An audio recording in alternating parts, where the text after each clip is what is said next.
coming today. I appreciate coming out to this, my last press conference as county executive, probably my last. But I do want to thank you for being here today. It's really been my pleasure to serve the citizens of Howard County during these past 8 years. It's really been a wonderful experience. We went through some difficult times, as did everyone. In the 90s, we had the recession. We were downsizing. Pay raises were few and far between. We had a shortfall in revenue. We had a business-unfriendly county. These were very trying times, but we became stronger because of them.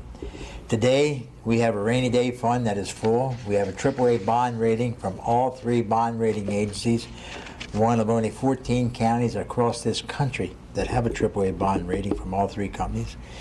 And we lead the state in the number of new jobs created. First, I'd like to have a moment of trivia here. I am the longest serving Howard County executive, and if I make it till next Monday, I will be the first Howard County executive that serves 2 terms.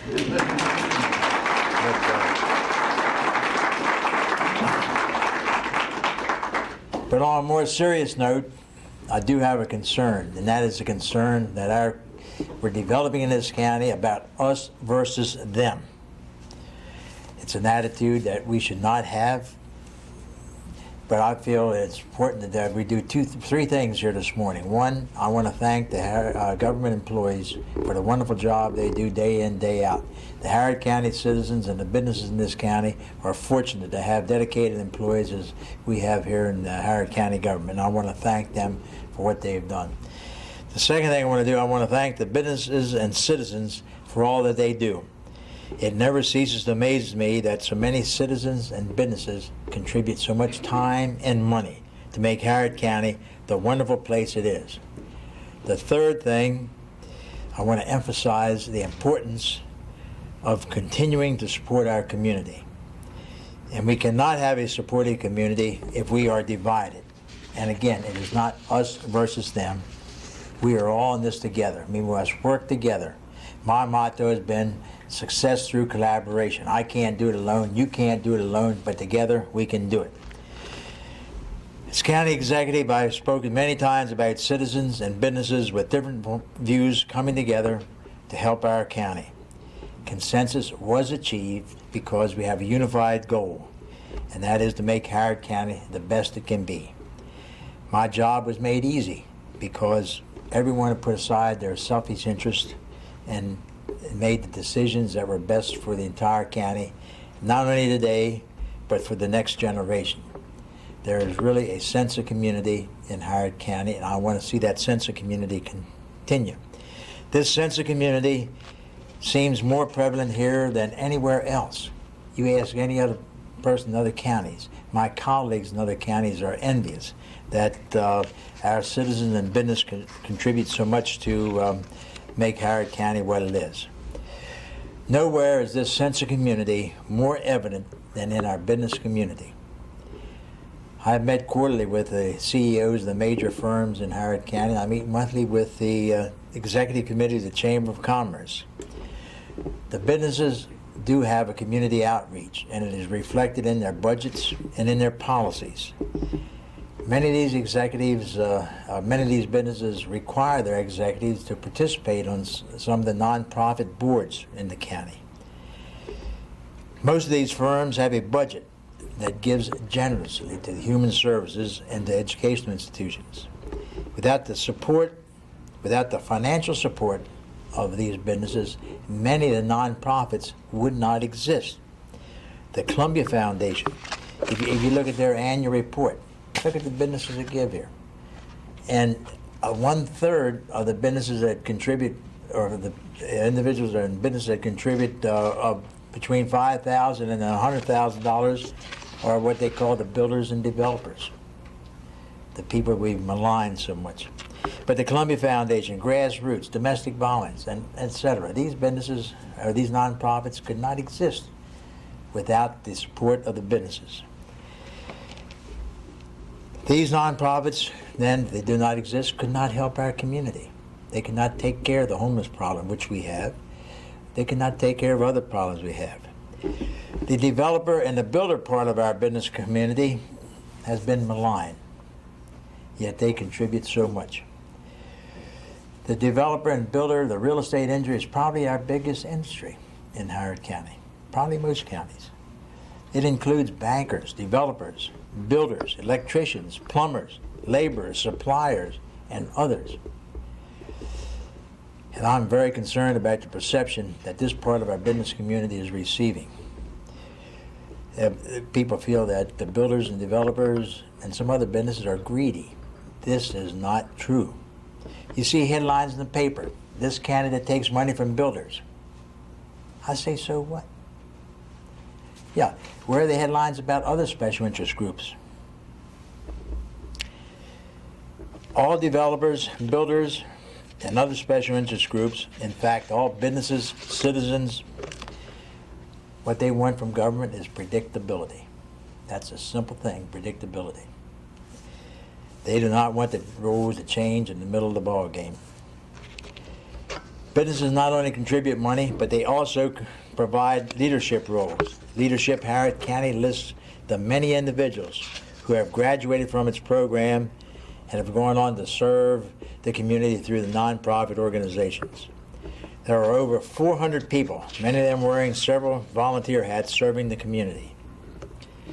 Additionally, businesses help the community through our partnerships with the schools.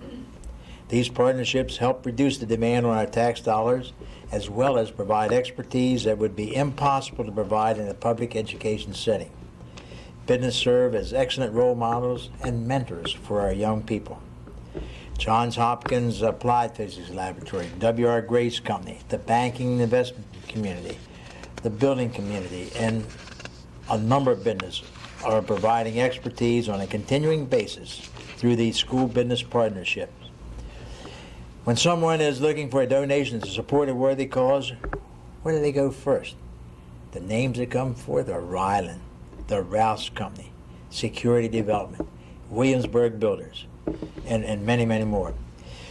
These businesses have a long history of generous giving, as do some of our regional corporations like Bell Atlantic and BGE.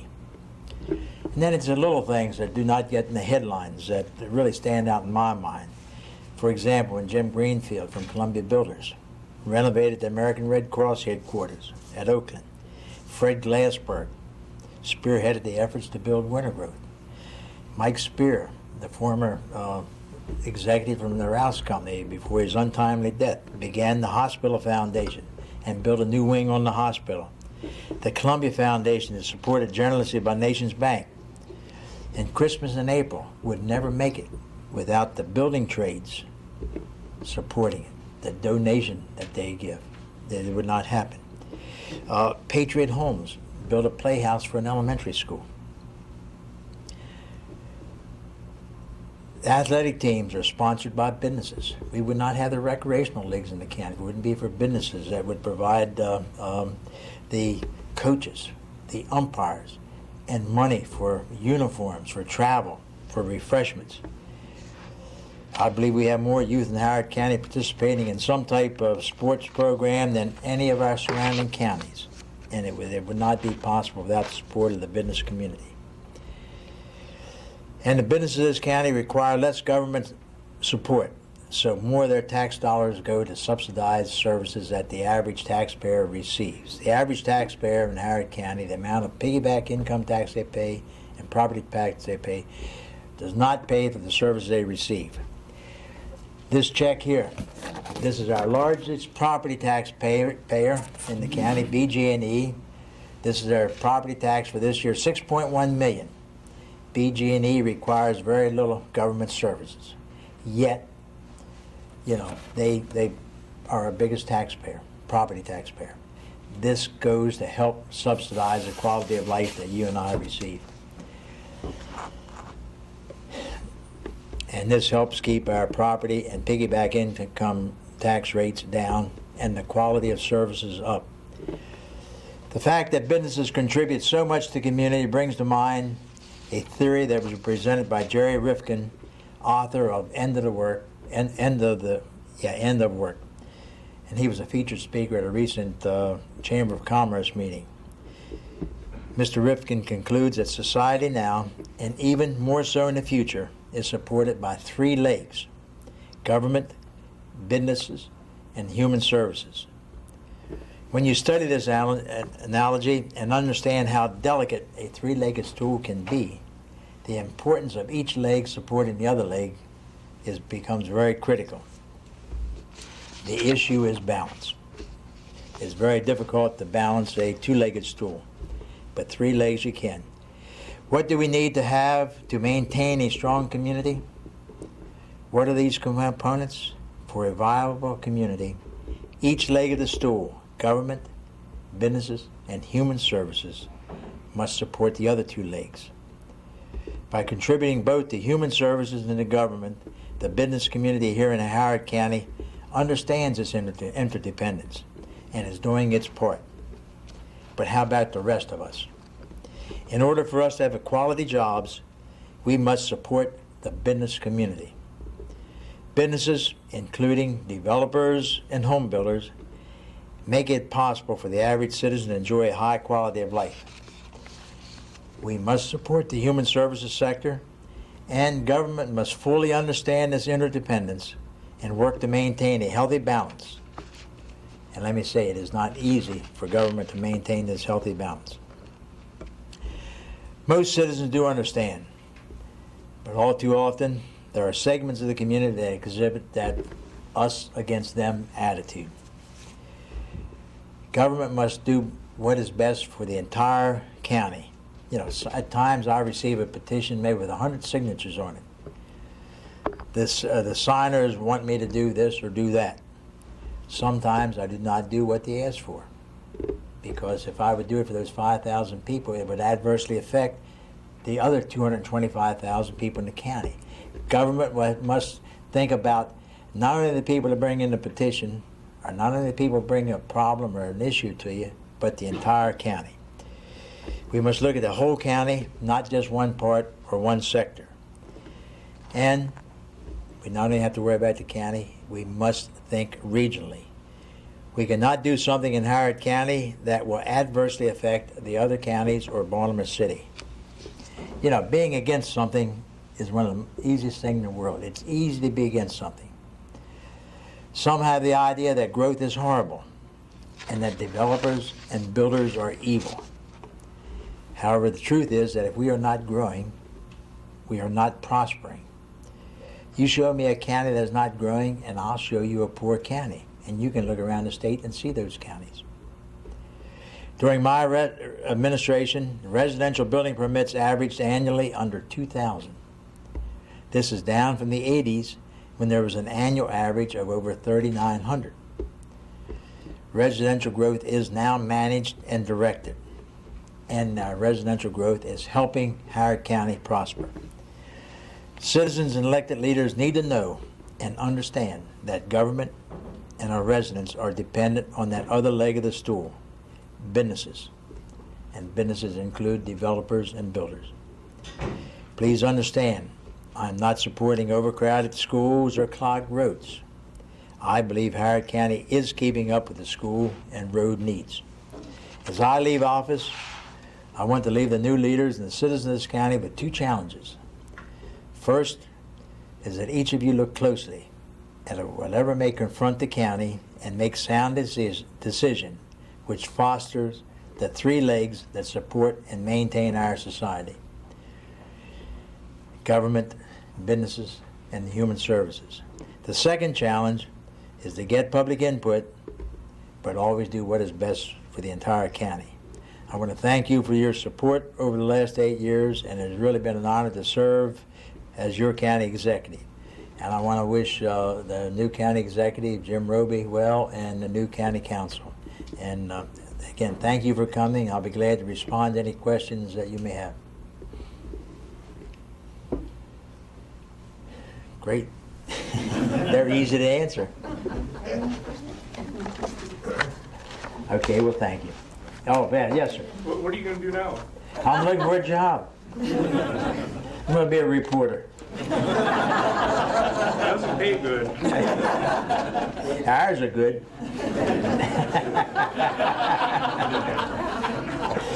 No, I don't know. I'm looking for something to do. I don't know. I'm sorry? I'm looking for something to do. I don't have a, Seriously? seriously, yeah. Yep. Okay, well, thank you for coming.